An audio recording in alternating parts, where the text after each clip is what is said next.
Écoutez, rebonjour à toutes et à tous et bienvenue à ce webinaire intitulé Démolir pour mieux reconstruire, ce que la loi permet et comment éviter les refus. Je me présente, Benoît Paris, avocat senior et chef d'équipe et secrétaire corporatif au service du contentieux de la PCHQ. Et je vous signale, aujourd'hui, on a le plaisir d'accueillir Maître Eric Oliver pour nous faire donc cette présentation. Alors donc, Maître Oliver est associé fondateur chez Oliver Avocat. Il pratique en litige commercial, immobilier et municipal depuis près de 20 ans.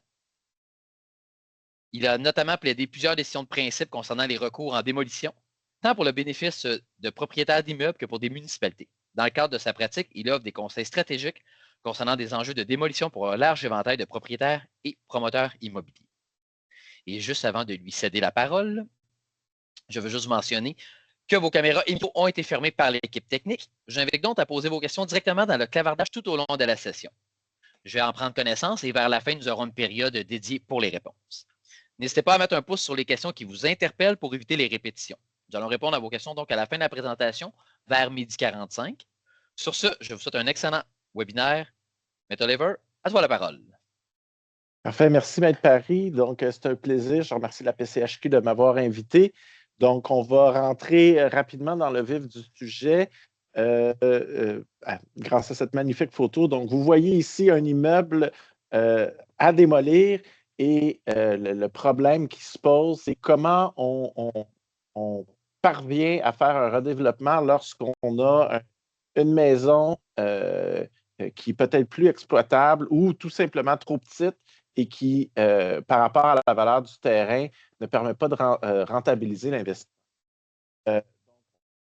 Rapidement parler un petit peu des restrictions au droit de propriété entourant la démolition d'un immeuble sur un terrain, les moyens d'obtenir une permission de démolir, les cas particuliers touchant les immeubles patrimoniaux, la demande de démolition à la Cour supérieure du Québec en vertu de la loi sur l'aménagement et l'urbanisme, quelques cas pratiques et on aura, comme le dit Maître Paris, là, une séance de questions. Donc, la première chose qu'il faut comprendre, c'est que le droit de propriété est le droit d'user, de jouir et de disposer librement et complètement d'un bien, sous réserve des limites et des conditions d'exercice fixées par la loi. Et c'est dans cette dernière phase qui s'engouffre la possibilité pour l'État de restreindre l'usage d'un bien qu'on peut avoir. Dans ce cas-ci, un immeuble. Donc, en 2005, la loi sur les compétences municipales a ajouté un nouveau chapitre à la démolition des immeubles. On demandait aux municipalités, on le permettait aux municipalités d'adopter de façon facultative un règlement pour encadrer la démolition. Donc, avant ça, c'était le bon vieux temps où il n'y avait à peu près pas de restrictions dans beaucoup de municipalités quant à la possibilité de démolir un immeuble.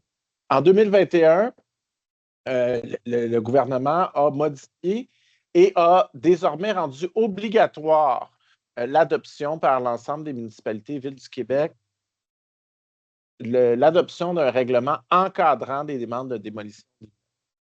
Et, m'amène donc ici à, d'un côté pratique, vous êtes... Ah, on me dit que le son est moins bon. C'est peut-être moi, je vais ajuster mon casque. Donc, voilà, en espérant que le son soit un petit peu mieux.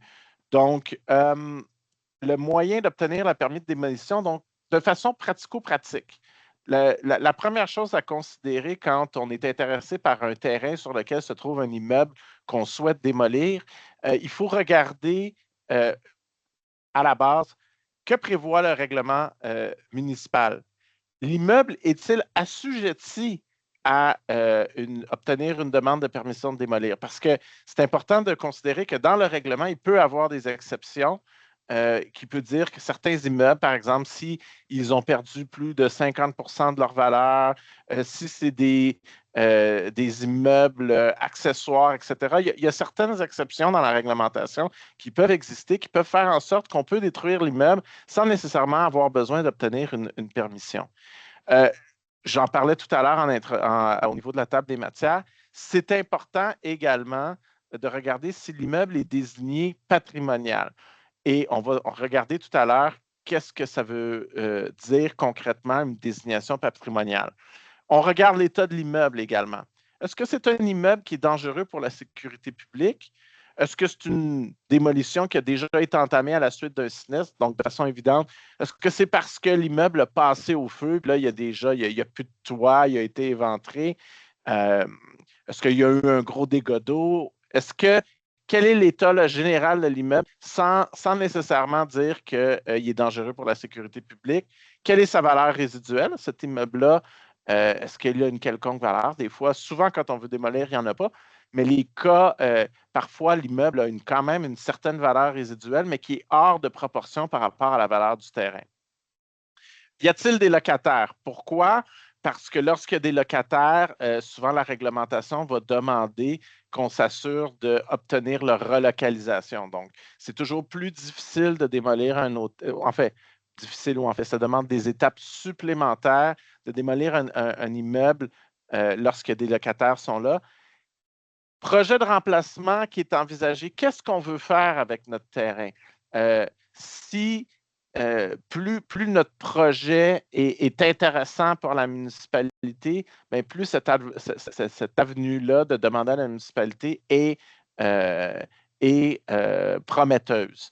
Le budget prévu pour la conception, donc là, dans notre projet, est-ce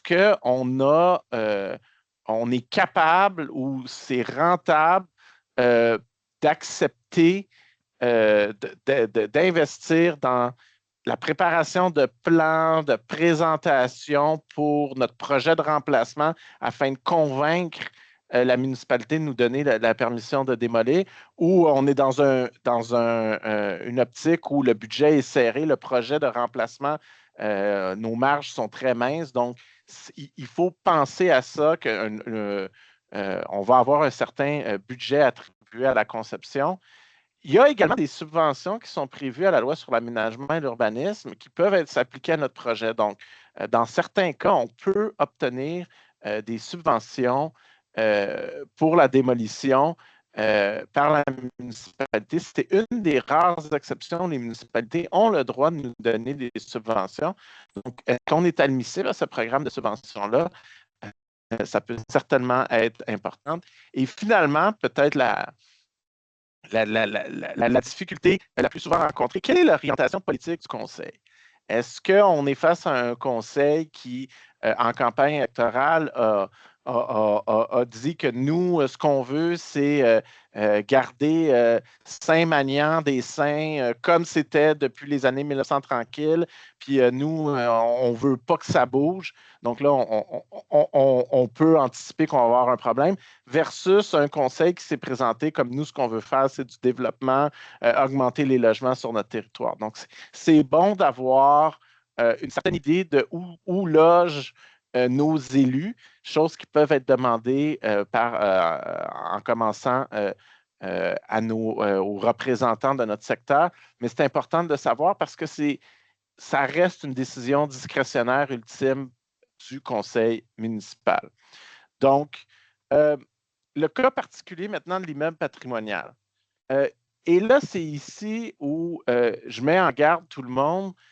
Souvent, il y a bien des gens qui vont vous dire: ah, mais ça, c'est patrimonial, cet immeuble-là. C'est pas parce que c'est vieux que c'est patrimonial. C'est pas parce que quelqu'un vous dit: ah, il y a un intérêt patrimonial que c'est patrimonial au sens de la loi.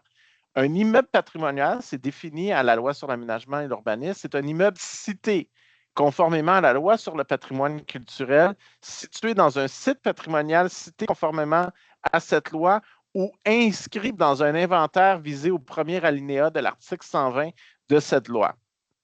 Bon, donc, c'est important ici de le dire. Ce n'est pas parce que quelqu'un ou un voisin dit: écoutez, historiquement, là, moi, ici, c'était l'endroit où les premiers Écossais sont venus habiter. Donc, il y a une importance patrimoniale à cette maison-là. Ben non, il faut regarder, est-ce que la maison est citée conformément à la loi sur le patrimoine? Puis, est-ce que elle est répertoriée soit à la réglementation de la municipalité ou dans un outil semblable. à la différence de... Elle représente, la construction ou l'immeuble représente un intérêt patrimonial. C'est très possible qu'un expert vienne dire, ben écoutez, cette maison-là, elle n'est pas citée, mais c'est un des rares exemples de fenêtres de l'époque de 1930. Puis cette fenêtre-là a un intérêt patrimonial parce que c'était comme ça qu'on construisait et elle rappelle cette époque-là.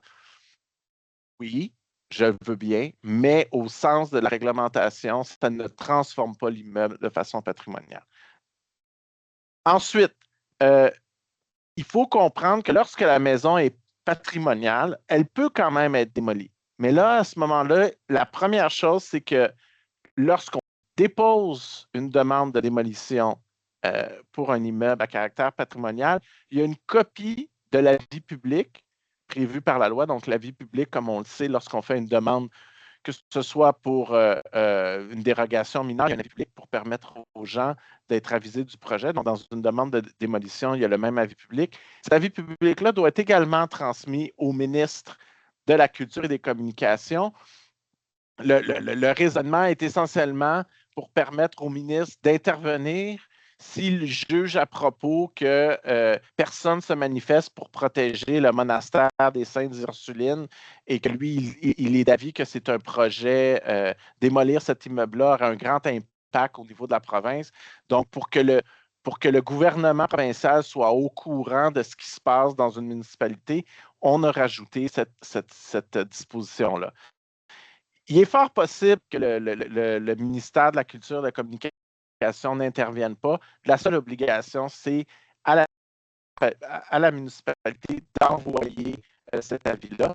Lorsque le comité de démolition autorise la démolition et qu'il n'y a pas de demande de révision, un avis doit être également transmis à la MRC. Bien entendu, les villes de Gatineau, Laval, Lévis, Mirabel, Rouyn-Noranda, Saguenay, Shawinigan, Sherbrooke et Trois-Rivières ne sont pas touchés par ça.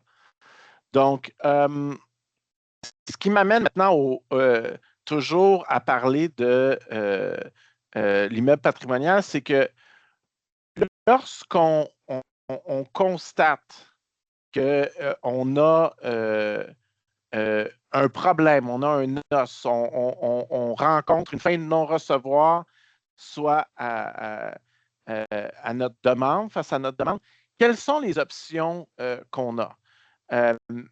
La première chose, c'est que je dis souvent à mes clients, ça ne sert à rien de se diriger tout droit vers un mur. Parce que si lors des rencontres préparatoires, vous réalisez que les signaux qu'on vous donne, c'est que votre projet ne fonctionnera pas, plutôt que d'aller vous fracasser la tête comme un mur, vous êtes peut-être mieux d'arrêter votre projet, de dire tout simplement, regardez, savez-vous quoi, on va retirer notre demande. J'ai déjà payé les droits là, au moment où je l'ai déposé, mais je vais retirer ma demande, puis je vais prendre note de vos commentaires. Des fois, ça peut être, je vais attendre un changement de conseil, mais ça peut être aussi, je vais retourner à la planche à dessin, voir si je peux travailler avec les gens du milieu où je veux m'implanter et redéposer une nouvelle demande. OK? Et ça, à ce moment-là, ça nous met dans une meilleure position pour faire réussir le projet. Maintenant, on parlait du code de l'immeuble patrimonial, mais dans tous les cas, si on décide malgré tout d'aller en comité de démolition, et là, on a un refus. C'est une décision discrétionnaire, mais elle doit être motivée. Donc, le comité de démolition va regarder les critères au règlement.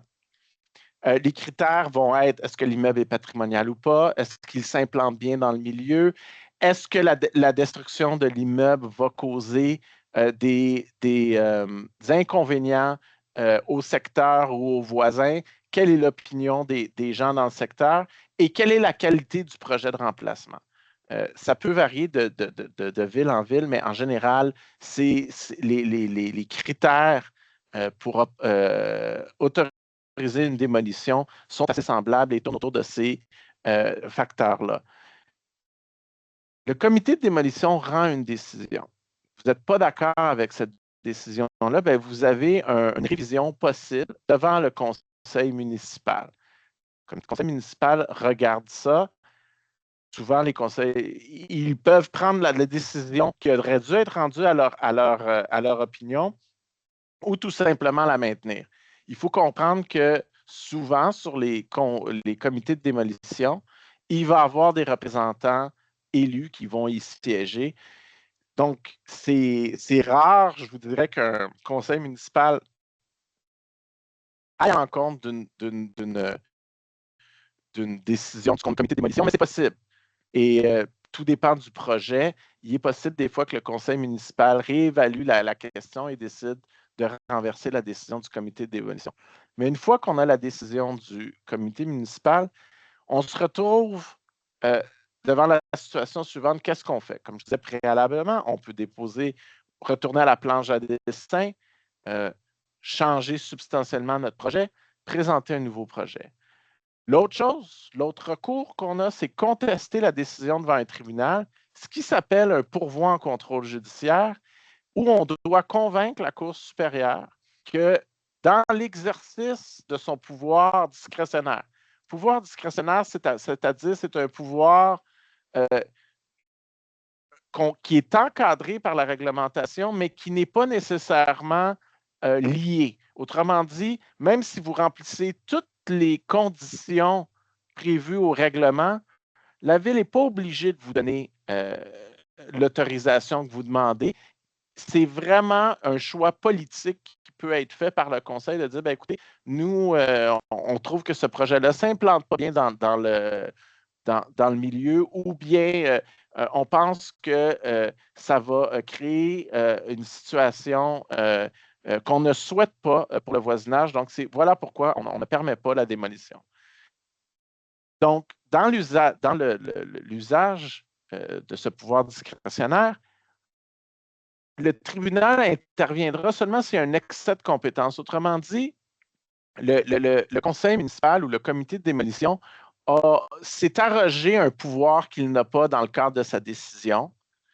Le deuxième motif, ils ont rendu une décision déraisonnable, une décision qui n'est pas une des issues possibles aux problèmes qu'ils avaient devant eux. Autrement dit, la décision ne fait aucun sens. C'est quelqu'un qui regarde ça, n'est pas capable de comprendre le raisonnement des comités et d'expliquer comment on peut en arriver au résultat duquel on se plaint. Et il y a un manquement, finalement, on peut aussi attaquer la décision si on a été traité injustement, si on a l'impression que les dés étaient pipés d'avance, qu'il y a eu une sorte de manquement grave à l'équité procédurale, on ne m'a pas permis de présenter mon projet, on m'a dit que peu importe ce que je faisais, c'était décidé d'avance et qu'ils n'autoriseraient pas la démolition de l'immeuble.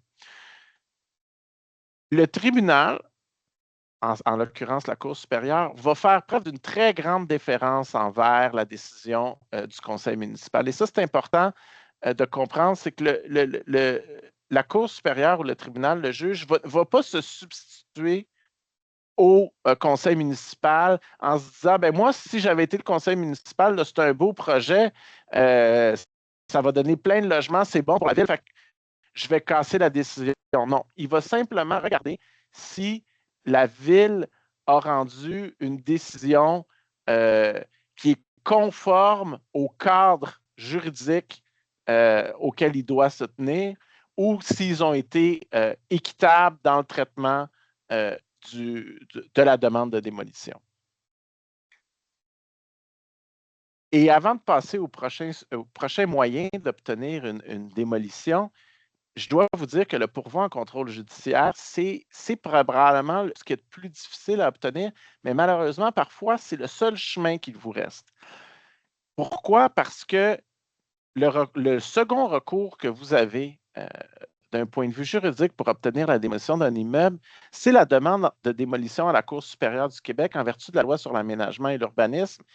Et ce moyen-là, la Cour supérieure ne doit pas faire preuve de déférence envers la municipalité.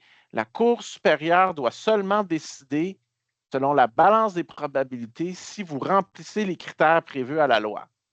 Donc, vous allez me dire, Maître Oliver, c'est fantastique, beaucoup plus facile à obtenir, et je vais vous dire oui, dans les faits, beaucoup plus facile d'obtenir une démolition judiciaire devant la Cour supérieure en vertu de l'article 231, mais la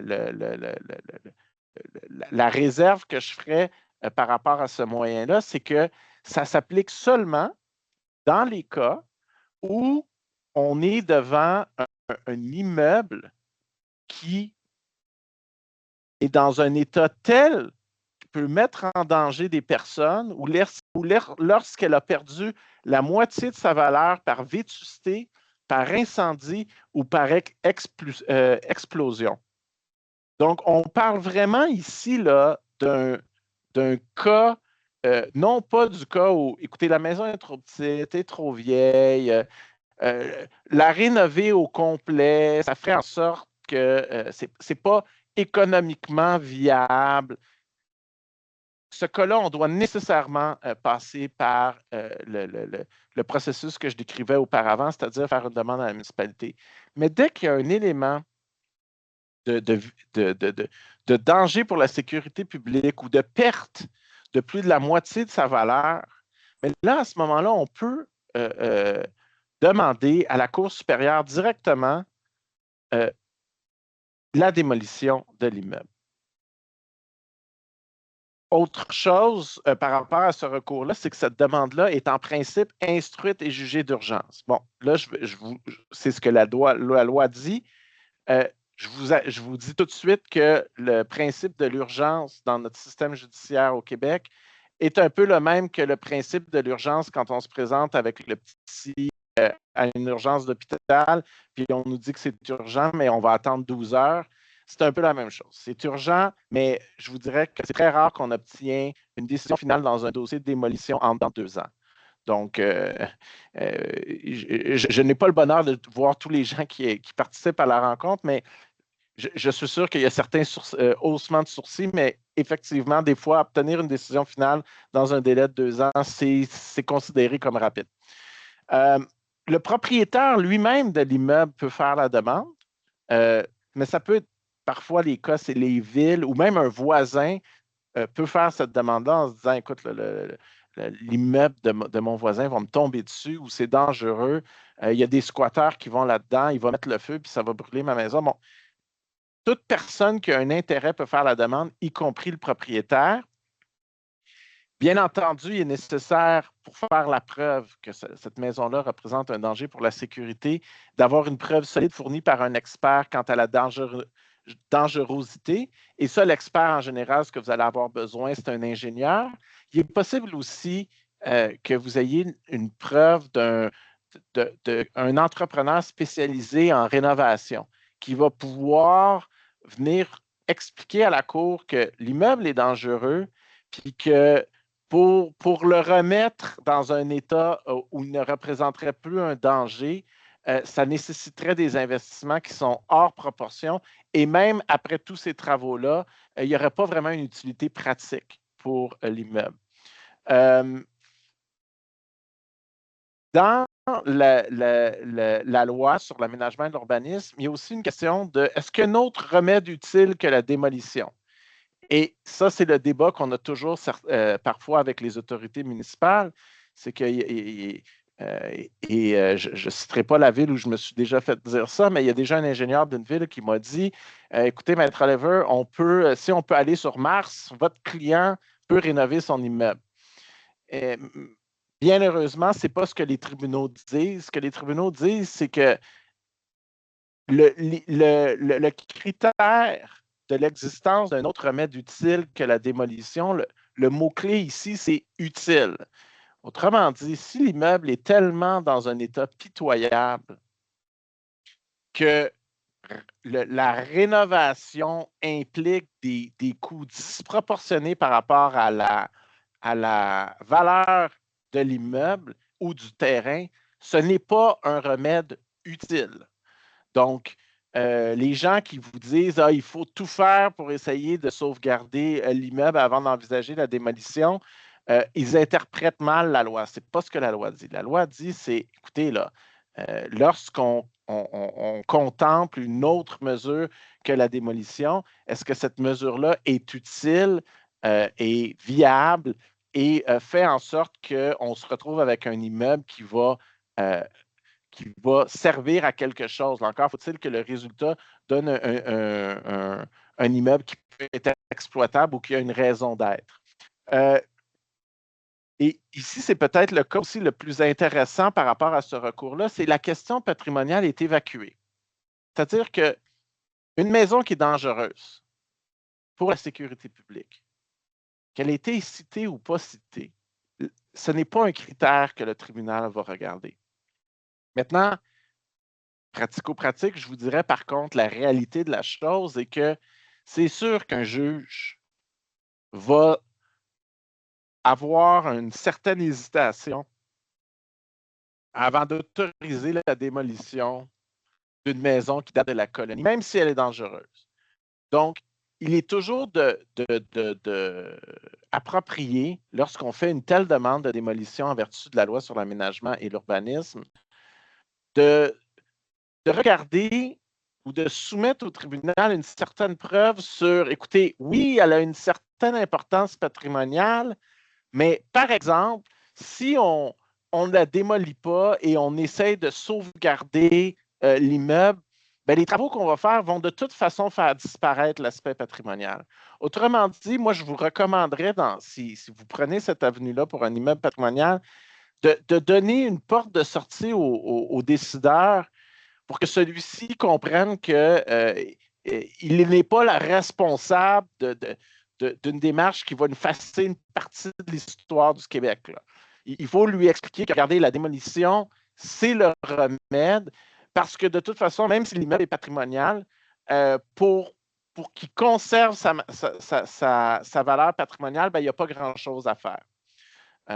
Donc, ce n'est pas, et je le répète, ce n'est pas un critère qui empêcherait un juge de décréter la démolition d'un immeuble dangereux, son caractère patrimonial, mais la justice étant humaine, considérez toujours que le décideur va apprécier de se faire dire que, écoutez, monsieur le juge, oui, on nie pas l'importance patrimoniale de l'immeuble, mais il n'y a rien à faire pour sauver cet immeuble-là. De toute façon, si vous empêchez la démolition, le caractère patrimonial va disparaître par l'écoulement du temps parce qu'il y a des infiltrations. Et même si on fait des rénovations, ça va également faire disparaître le caractère patrimonial. Ce qui m'amène maintenant à un cas pratique qui est tout relativement chaud. C'est une décision qui a été rendue par la Cour supérieure à Montréal le 15 janvier 2026. Ici, c'était Mme Bouvet et M. Lapierre, qu'on appelle de Montréal. Mme Bouvet et M. Lapierre avaient acheté un terrain à Verdun. Donc, c'était une petite maison qui n'était pas les fameuses maisons là, wartime qu'on appelle, mais c'était une maison qui avait été construite en 1940. Ils construisent la maison, ils ont l'intention de s'installer, mais ils veulent également avoir la possibilité d'avoir un logement bigénérationnel, donc rajouter un logement. Et ils se rendent compte que la maison est trop petite pour accueillir leur famille et créer un logement bigénérationnel. Donc, ils présentent un projet à l'arrondissement de Verdun où ils proposent la démolition de la maison pour la remplacer par une maison unifamiliale avec, j'allais dire un bachelor, mais ce n'est pas ça, mais avec la possibilité d'avoir un étage pour le père d'un des demandeurs. L'immeuble en question est un immeuble qui datait de 1940, n'était ni patrimonial ni vétuste. Et l'immeuble en tant que tel, la valeur de cet immeuble-là était inférieure à la valeur du terrain. Donc, vous comprendrez, on était donc à Verdun, un endroit quand même de Montréal où il y a beaucoup de développement. Le terrain avait une certaine valeur, mais la maison était une maison très ordinaire, petite, qui avait peu d'intérêt architectural. Malheureusement pour eux, le comité de démolition refuse la demande de démolition et justifie son refus essentiellement pour les raisons suivantes. Le comité de démolition reconnaît que la maison n'est pas patrimoniale, mais dit, par contre, la maison est située dans un quartier à valeur patrimoniale. Le comité de démolition justifie son refus en disant « Les demandeurs ne nous ont pas fait la démonstration de la nécessité de procéder à la démolition de la petite maison. » Et les demandeurs font une demande de révision au conseil municipal en disant, ben écoutez, là, nous, on n'est pas d'accord avec ça. Là, on n'a pas, notre projet de remplacement a été jugé de haute qualité. Le fait que la maison soit dans un secteur patrimonial, l'arrondissement de Verdun au complet ou presque est un secteur jugé patrimonial, mais pas notre immeuble. Donc, ça reviendrait à dire qu'il n'y a aucune démolition qui pourrait être prévue à Verdun si on accepte cette justification-là, ce qui ne fait aucun sens. Et ils font donc une petite présentation au conseil municipal. Le conseil municipal rend sa décision non motivée en disant essentiellement nous rejetons la demande de révision et on maintient la décision du comité de démolition. Il avait été noté dans le cadre du processus, c'était la première fois qu'une démolition était demandée à l'arrondissement de Verdun depuis l'adoption du nouveau règlement. Et manifestement, l'arrondissement de Verdun avait eu de la difficulté à respecter certaines dispositions du processus. Ils avaient transmis les recommandations au comité de démolition aux demandeurs le jour, quelques heures avant la date d'audition. Donc, les demandeurs avaient appris certains faits ou certaines choses qui allaient être présentées au comité de démolition à la toute dernière minute. Les demandeurs soutenaient qu'ils n'avaient pas été entendus correctement par le comité de démolition, qu'on n'avait pas, on leur avait pas permis de présenter leur projet et que leurs architectes n'avaient pas pu expliquer la valeur du projet. Vous voyez ici, là, dans la présentation, je vous ai mis essentiellement les justifications qui apparaissaient à la décision du comité de démolition. Donc, considérant les possibilités d'intervention et d'agrandissement permettant de répondre partiellement jusqu'à satisfaire les besoins des requérants, considérant que la nécessité de la démolition n'a pas été démontrée par l'état de l'immeuble, considérant que le comité n'est pas convaincu de l'opportunité de la démolition compte tenu de l'intérêt public et de l'intérêt des parties, considérant que les interventions visant à augmenter la superficie habitable du bâtiment risquent de compromettre partiellement les caractéristiques architecturales d'origine du bâtiment, considérant que la démolition du bâtiment n'est pas la seule option envisageable pour la propriété en raison de son état et des possibilités d'agrandissement, considérant la grande qualité du projet de remplacement, considérant que le bâtiment est situé dans un secteur de valeur intéressante sur la carte du patrimoine bâti en vigueur du plan d'urbanisme, il est décidé de refuser la démolition de l'immeuble. Le tribunal a rejeté donc la décision du conseil municipal et en fait a accueilli la demande de Mme Bouvet et de M. Lapierre en disant, premièrement, bien que le conseil municipal n'a pas motivé sa décision, on avait les motifs du comité de démolition qui permettaient au tribunal de voir si la décision avait été rendue de façon raisonnable et n'était pas déraisonnable. Le tribunal constate également qu'il y a eu, oui, il y a eu peut-être des accros lors de la procédure, mais que ça ne se traduisait pas par un manquement à l'équité procédurale parce que Mme Bouvet et M. Lapierre, bien que ce n'était pas optimal, ont réussi à faire valoir leurs arguments durant le processus devant le conseil municipal. Et là, et c'est peut-être le nœud de l'histoire, c'est que le tribunal est d'avis que la décision est déraisonnable et inintelligible car elle ajoute un critère de nécessité de prouver que la démolition est la seule option. Donc, ce que le tribunal est venu dire, et si je reviens un petit peu à l'arrière, si c'est possible pour moi, ce que le tribunal disait, c'est que le fait qu'on parle de la possibilité d'intervention et d'agrandissement permettre de répondre partiellement jusqu'à satisfaire les besoins des requérants, ce n'est pas un critère en vertu de la loi et de la réglementation. De la même façon que toute demande de démolition ne doit pas prouver que la nécessité de la démolition est nécessaire par l'état de l'immeuble. Autrement dit, ce n'est pas une des considérations. Le tribunal mentionnait également que le fait que le bâtiment est situé dans un secteur de valeur intéressante sur le cadre du patrimoine bâti, ce n'est pas un critère en vertu de la réglementation et de la loi. C'est l'immeuble en tant que tel qui doit être cité au patrimoine. On peut avoir, et l'exemple qui peut être donné, là, c'est on peut avoir acheté notre remise chez Costco, là, puis la mettre dans le Vieux-Québec, là, mais ça ne fait pas que la fameuse remise du Costco en plastique là, devient patrimoniale puis qu'on ne pourra jamais la démolir. L'exemple est gros, mais je pense que vous pouvez comprendre. Ce n'est pas parce qu'on est dans un secteur d'intérêt dans le Vieux-Montréal que nécessairement l'immeuble qui est là devient par contamination le patrimonial. C'est l'immeuble en tant que tel qui doit avoir cette désignation-là, peu importe où il est situé. Et ici, ce que le tribunal a décidé de faire, c'est qu'il a annulé la décision et a intimé au comité de démolition de l'arrondissement de Verdun et au conseil municipal de rendre la décision qui devrait être rendue.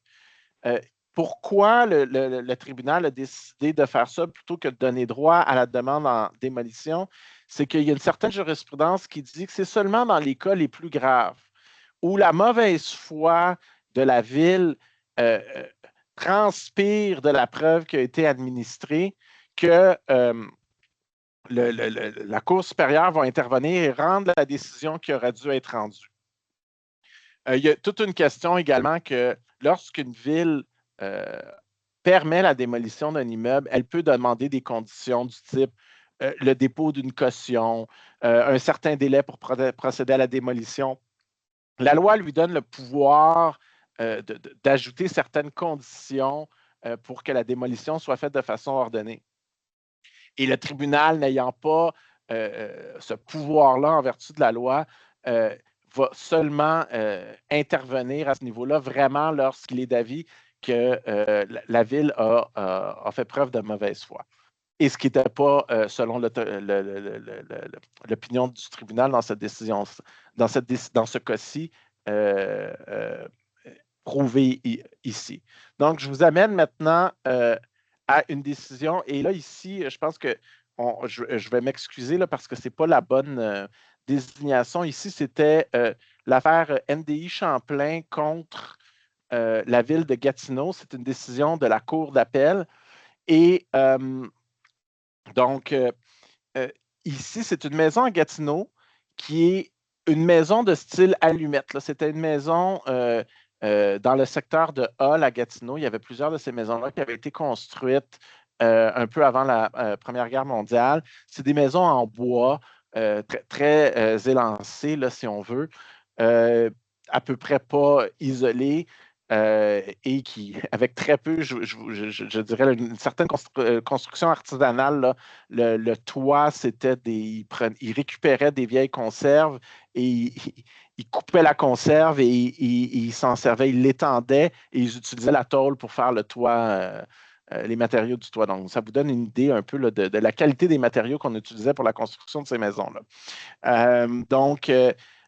Au fil des ans, une annexe, une rallonge avait été annexée à l'arrière du bâtiment et en novembre 2020, NDI Champlain achète cette maison-là du dernier propriétaire occupant et la maison, au moment de l'achat, la maison est dans un état, la preuve révélait là, que la maison est dans un état pitoyable.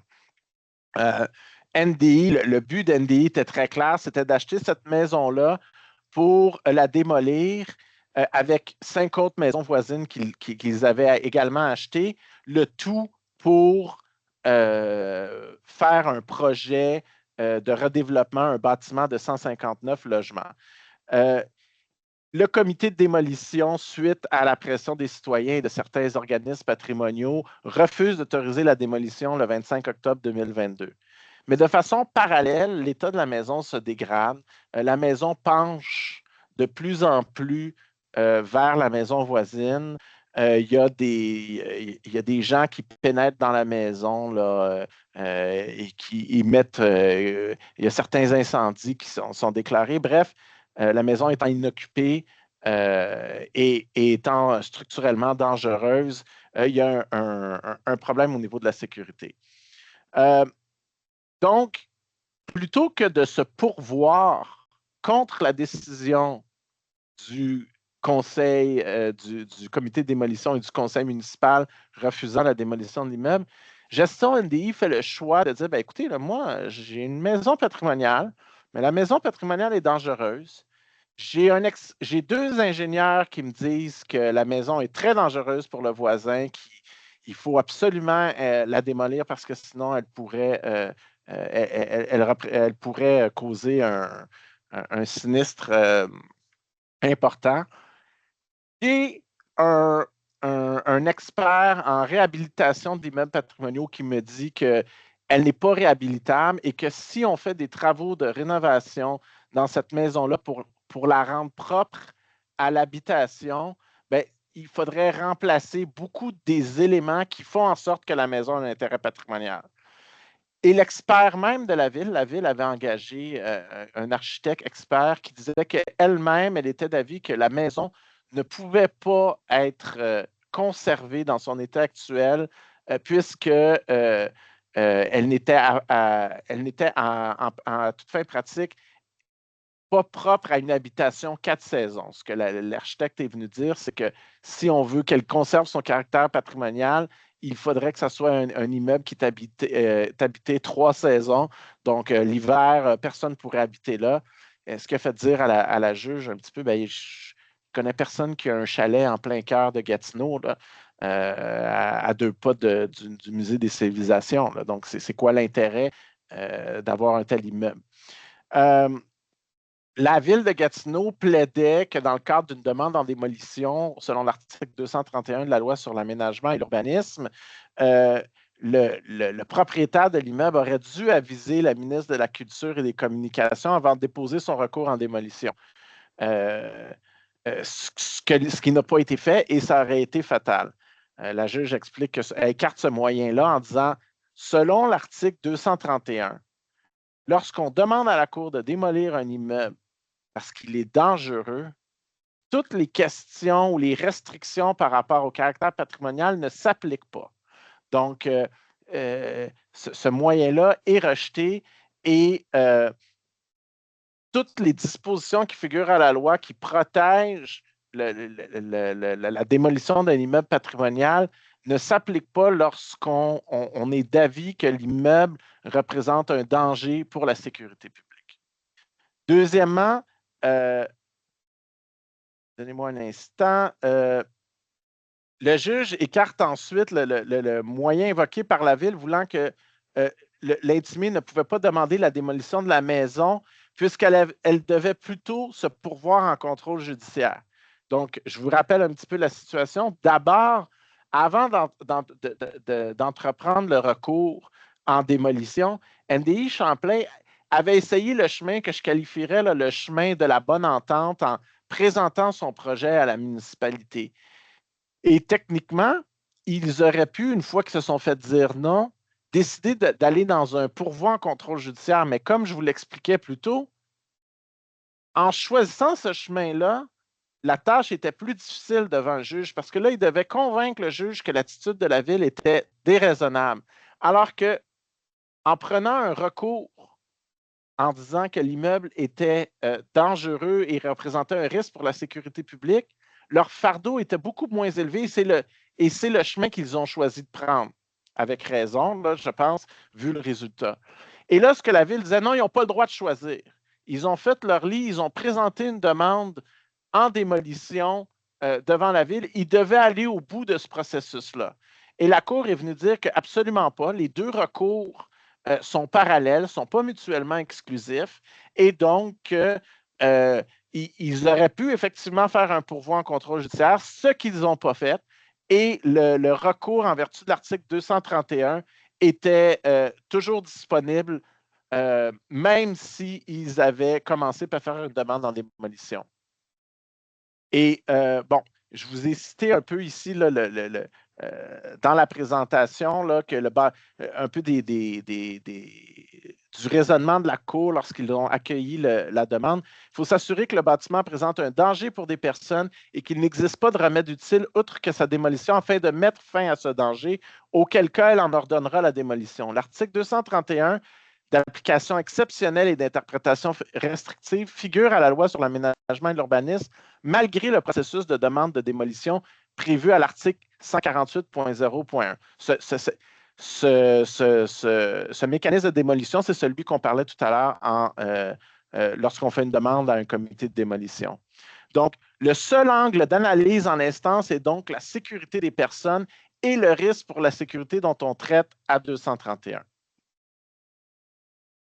Maintenant, le jugement aborde ensuite la question du remède utile. Le juge écrit que la démonstration doit être faite que l'application du remède autre que la démolition permettra de rendre le bâtiment utilisable et donc que l'utilité du remède à laquelle renvoie le premier paragraphe de l'article 231 est celle que le bâtiment offrira après l'intervention proposée. J'ai un cas à Montréal où actuellement, là, l'immeuble, il est debout. Il tient. Parce que la ville a décidé, alors que mon client voulait le démolir en disant qu'il n'y a plus rien à faire, la ville a décidé d'envoyer ses propres ingénieurs. Et ce qu'ils ont fait, c'est qu'ils ont passé il y a un fil de fer en X qui traverse l'immeuble de bord en bord pour tenir les deux murs pour empêcher que l'immeuble tombe.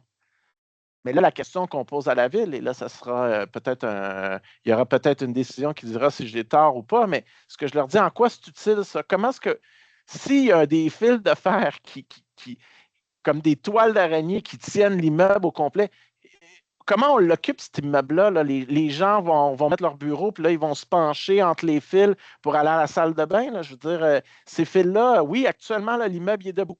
C'est vrai. Puis il y a des ingénieurs qui nous disent que effectivement, l'immeuble, il ne tombera pas. Mais en quoi est-il utile si on ne peut pas l'occuper parce que toutes les installations pour le tenir debout font en sorte qu'il est inutilisable? Donc, c'est ici où on va probablement, dans ce cas-là, utiliser l'argument de la décision Champlain, où on va dire à la Cour, écoutez, oui, la Ville a fait une intervention qui fait en sorte que l'immeuble n'est plus dangereux dans l'immédiat, mais il n'est pas utile, il n'est pas utilisable parce que ce qu'on a mis pour le soutenir fait en sorte qu'on ne peut pas l'utiliser. Toujours dans le cadre de cette décision-là de Champlain, la juge a alors vérifié si c'était possible d'accomplir des travaux qui, une fois complétés, donneraient une utilité au bâtiment. Elle a passé en revue les usages potentiels mentionnés dans les rapports d'experts et conclut qu'aucun n'était viable. Et là, c'était intéressant parce que je dois vous dire que même si j'avais fait beaucoup de recours en démolition, ça, c'était la première fois où je voyais une telle solution. Un des architectes de la ville avait proposé de dire, écoutez, la méthode de conservation de cet immeuble-là, ce serait une méthode de conservation photographique sur une plateforme virtuelle. Autrement dit, la meilleure façon de conserver cet immeuble-là, c'est de rentrer des gens qui vont prendre des photos 3 dimensions de l'immeuble pour qu'on ait une image 3D de cet immeuble-là. Puis la ville pourra avoir ça sur un site Internet, de regarder la maison Allumette de Huloise telle qu'elle existait avant sa démolition. Puis après ça, on la démolit. Et la juge a accepté de considérer cette façon virtuelle de conserver l'immeuble. Et je vous dirais que ici, c'était ça un petit peu l'avenue, je vous disais tout à l'heure, de toujours trouver une façon d'aider le décideur à ne pas se sentir trop mal, d'effacer un pan de l'histoire. Donc ici, NDI Champlain a dit à la ville, écoutez, nous, dans la mesure, a dit à la juge, excusez-moi, dans la mesure où on est capable de démolir l'immeuble et de faire notre projet, nous, on n'a aucun problème à permettre cette conservation virtuelle, puis de faire les démarches nécessaires avant la démolition pour que la conservation virtuelle soit faite. Et là, il y a donc un précédent jurisprudentielle qui existe dans le cadre d'un bâtiment patrimonial qui dit qu'une des solutions, quand on veut conserver le patrimoine, c'est de faire une conservation virtuelle. Ce qui, du point de vue du promoteur ou de la personne qui veut développer son terrain, peut être, je vous dirais, une solution assez intéressante là, quand ça accroche sur la question patrimoniale. La ville de Gatineau a décidé d'aller en appel et essentiellement, la Cour d'appel a maintenu la décision de première instance. Et comme on voit souvent en appel, la ville de Gatineau proposait une relecture de la décision de la Cour supérieure en disant la juge a retenu l'opinion des experts, des demandeurs, n'a pas retenu la décision de nos experts. Et ce que la Cour d'appel a dit, là, 2 secondes, là, nous, on est en appel ici. Là, vos moyens de droit, on est d'accord avec la juge de première instance. Puis deuxièmement, nous, là, on doit, pour intervenir, on doit se convaincre que la juge a commis une erreur manifeste et déterminante. Et la Ville, dans ce cas-ci, nous demande de revoir non seulement l'appréciation faite par la juge du contenu des rapports des experts, mais aussi le poids qu'elle leur accorde, de même que son appréciation de la crédibilité. Ce n'est pas le rôle de la Cour. Donc, toujours garder ça en tête que devant la Cour d'appel, on ne refait pas le procès. Devant la Cour d'appel, on gagne si on réussit à prouver à la Cour d'appel que la juge a commis une erreur évidente, manifeste, qu'il y a une poutre dans l'œil de sa décision. Ce qui m'amène donc, ça a passé très rapidement, mais ce qui m'amène maintenant à la section des questions. Et je laisse la parole à Maître Barry si vous avez des questions pour moi. Merci beaucoup, Maître Oliver, pour cette présentation très enrichissante. Effectivement, on va passer à la période de questions. On s'excuse si on dépasse légèrement, mais si vous devez quitter, n'ayez pas peur aussi de nous transmettre par écrit vos questions, puis on pourra voir à faire un suivi par rapport à ça dans les limites. Mais j'aurais déjà 2 premières questions pour vous. Dans un premier temps, vous avez peut-être touché indirectement. Dans le cas où on conteste la décision d'une municipalité de ne pas autoriser une démolition au motif que c'est déraisonnable, peut-on obtenir directement de la Cour le permis? En fait, c'est ça. Donc, effectivement, puis j'en avais touché un petit peu directement, on peut l'obtenir, mais seulement, et c'est là où les manquements à l'équité procédurale sont importants, seulement si on réussit à convaincre le juge que la municipalité, ils sont biaisés, ils ont mal agi, leur décision est prise, ils ont fait preuve de mauvaise foi, c'est démontrable, et que si qu'on réussit à convaincre le juge que si tu nous renvoies devant les autorités de la ville, ils vont tout simplement refuser la décision. Puis je vous dirais, le cas le plus flagrant, là, c'est lorsqu'on réussit à avoir un élu qui dit, moi, là, peu importe ce qui arrive, cette maison-là, elle ne sera jamais démolie. Si vous réussissez à mettre ça en preuve devant un juge, vous avez des bonnes chances que la Cour décide de rendre la décision à sa place. Juste préciser, M. Cusson, vous devrez écrire votre question. J'ai vu que vous avez levé la main, mais je ne pourrais pas vous céder le micro, M. Cusson, donc vous devez écrire votre question. Par contre, je vais passer à une autre question que nous avons. Donc, au niveau des démarches pour la démolition, ça peut-être ici dans un autre contexte, est-ce qu'il peut y avoir des contraintes environnementales qui vont être évaluées que la Ville peut prendre en considération, à votre connaissance? Oui, en fait, les contraintes environnementales, ça peut être un des critères, ce n'est pas le seul critère, mais ça peut être un des critères justifiant la décision. Maintenant, ce n'est pas le seul critère. Souvent, ce qu'on a vu dernièrement, c'est on veut que le projet adresse la question de qu'est-ce qu'on va faire avec les matériaux une fois que la démolition a été effectuée. Donc, c'est bon de prévoir dans votre projet, quand vous faites votre demande de démolition, on va revaloriser les matériaux suite à la démolition. Voici, on a l'intention d'aller porter les matériaux suite à la démolition à telle entreprise qui va les revaloriser. Et dans certains arrondissements de Montréal, je vous dirais que si vous êtes capable de leur dire que vous allez garder les briques, que vous allez remettre les briques dans certains endroits, c'est assez gagnant parce que c'est effectivement un des critères là, environnementaux. Parfait. Puis pour enchaîner sur un peu la même question dans le même type, est-ce que la localisation, elle, sur le plan exemple, sur le bord d'une rivière, parce que ça peut avoir aussi un autre critère qui peut. Ça peut être un critère, mais encore une fois, dès que, pour être soumis à un comité de démolition, à la base, il faut que le projet respecte la réglementation. Donc, normalement, votre projet, s'il ne respecte pas la réglementation environnementale de la municipalité, les fonctionnaires vont tout de suite vous dire on ne peut pas le présenter au comité de démolition parce que vous empiétez dans une marge. Donc, je vous dirais que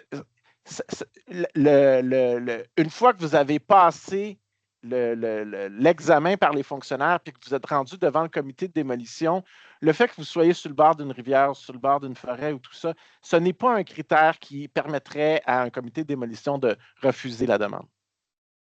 Autre question. Si une maison est située dans un secteur patrimonial et que la ville donne un permis de construction, de démolition, pardon, est-ce que la nouvelle construction peut être de style moderne ou il va y avoir des exigences architecturales à respecter? Alors là, on parle de la deuxième décision discrétionnaire la plus contestée, c'est les décisions en matière de PIA, plan d'intégration et implantation architecturale. Une fois que vous avez votre permis de démolition, j'ai des petites nouvelles pour vous, vous n'êtes pas sorti du bois.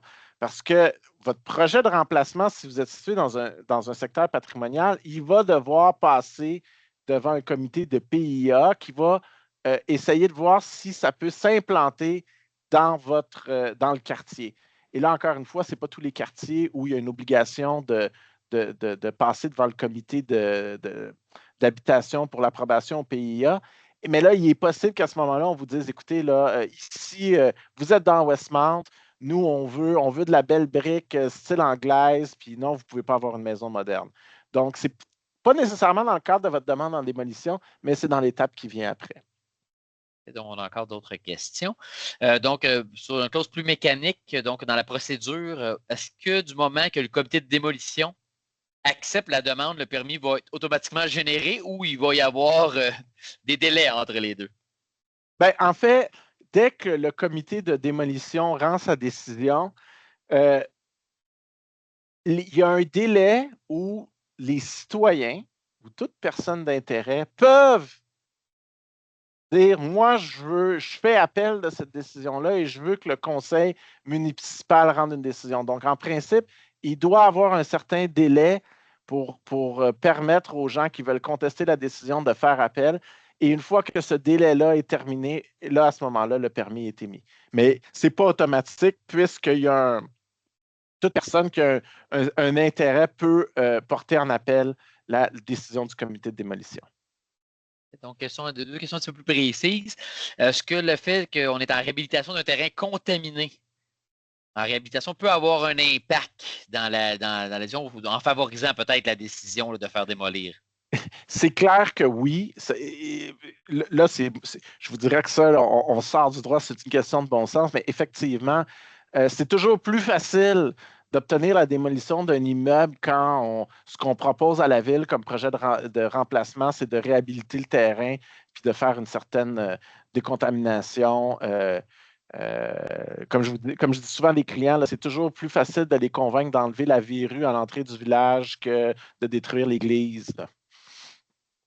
Parfait. Puis peut-être la dernière question, on verra. Donc, question plus précise de quelqu'un qui a un rapport d'ingénieur fait que la maison est dangereuse. Par contre, la ville demande de quand même passer par la procédure du comité de démolition. Est-ce normal que la ville le demande, même si ça semble être une urgence selon que le rapport en Oui. est? Bien, alors voici. La ville, vous n'avez pas à obtenir la ville. Si vous êtes d'avis que vous avez, en fait, si vous avez en main des expertises qui disent que l'immeuble est dangereux, qu'il a perdu de plus que 50 de sa valeur et que la ville ne vous permet pas de faire la démolition, vous n'avez pas besoin de la permission de la ville pour vous adresser au tribunal et dire, regardez, là, moi, je remplis tous les critères de l'article 231, ordonnez la démolition. Le désavantage avec ça, c'est que vous allez avoir un délai. Vous allez avoir un an et demi, dépendamment du district où vous êtes. Si vous décidez de vous adresser à la ville euh, pour essayer d'aller plus vite, vous pouvez le faire. Et ce que je vous dirais, un peu comme dans la décision gestion DI Champlain, rien ne vous empêche de faire les deux. Vous pouvez préparer votre recours devant le tribunal qui va nécessairement prendre un certain temps, mais quand même faire la demande à la ville parce que ça va toujours plus vite de s'entendre avec la ville que de s'adresser au tribunal. Donc, faites les deux. Ma recommandation, ce serait un peu ça en un mot. Là. Est-ce que les coûts des permis pour tout bâtiment patrimonial varient? Est-ce qu'ils sont coûteux, ces permis-là? Y a-t-il des différences? Et puis, Là, les coûts des permis, ça dépend de chaque municipalité. Donc, la décision est difficile pour moi de vous répondre, mais c'est clair, à mon avis, que le caractère patrimonial implique des étapes peut-être plus importantes, c'est-à-dire, par exemple, vous devez fournir des études supplémentaires que vous n'avez peut-être pas à fournir dans d'autres cas. Mais quant au prix d'un permis, je ne pense pas, là, de mémoire, je n'ai pas vu d'exemple où les coûts sont plus chers lorsqu'il s'agit de la démolition pour le permis lui-même. parfait. Ben, écoutez, là-dessus, je pense un grand merci. Merci également à toutes les personnes présentes aujourd'hui. Vous recevrez un courriel de suivi demain avec une copie de la présentation. Oh, attendez, on a une petite dernière question. Ah, là, je pense que c'était une réponse en truc que la ville veut que je passe par le comité malgré l'urgence, mais je pense que Maître Weber a un peu répondu, dans le fond, c'est que vous avez 2 véhicules, là, donc il faut trouver. Et l'un d'eux est de passer par le comité ou de prendre la procédure. Est-ce que j'ai bien résumé? Exact, c'est ça, Ouais. exactement. La Ville ne peut pas vous imposer.